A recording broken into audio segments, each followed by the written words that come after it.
Chamorshi one परिक्षेत्रात पुन्हा एकदा तस्कर हत्तीने धुमाकूळ घातला आहे। 4-5 दिवस गडचिरोलीच्या दिशेने गेलेला हत्ती पुन्हा परत आला आणि शहरालगतच्या शेतवस्तीत नुकसान केलं। सध्या चामोर्शी परिसरात पुन्हा एकदा तस्कर हत्तीचा हैदोस सुरू झाला आहे। 2 ऑगस्ट रोजी रात्री गडचिरोलीच्या दिशेने गेलेला हत्ती 4 ऑगस्ट रोजी पुन्हा चामोर्शी वन परिक्षेत्रात परत आला। शहरालगत असलेल्या श्रीकांत ओलालवार यांच्या पेट्रोल पंपाजवळील शेतवस्तीवर हत्तीने हल्ला चढवत शंकर बोदलकर यांच्या शेतातील धान पीक व घराचे मोठ्या प्रमाणात नुकसान केले। या प्रकारामुळे पुन्हा एकदा शेतकरी आणि नागरिकांमध्ये भीतीचं वातावरण निर्माण झालं आहे।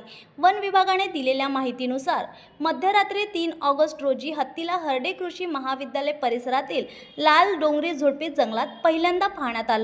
त्याची पाळत ठेवून वन कर्मचाऱ्यांनी त्याला शहराजवळून हटविण्याचा प्रयत्न केला, मात्र तो चामोर्शी गडचिरोली हायवे ओलांडून शेतवस्तीत शिरला। त्यानंतर हत्ती पोहर नदी पार करून खोर्दा गाव आणि पुढे हिवरगाव या गावातही गेला।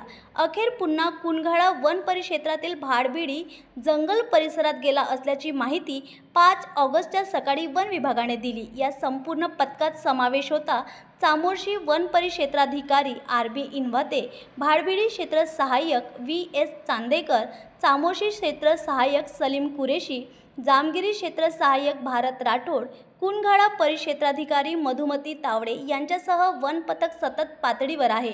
शेतकरी शंकर बोदलकर यांनी नुकसान भरपाईची मागणी केली असून वन विभागाने पंचनामे सुरू केले आहे।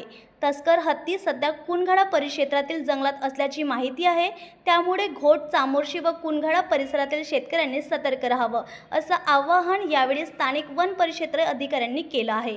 हत्तीचा हा परतीचा धसका आता वन विभागासाठी आणि नागरिकांसाठी मोठं आव्हान बनलं आहे। न्यूज एक्सप्रेससाठी चामोर्शीवरून बबन वडेट्टीवारची रिपोर्ट।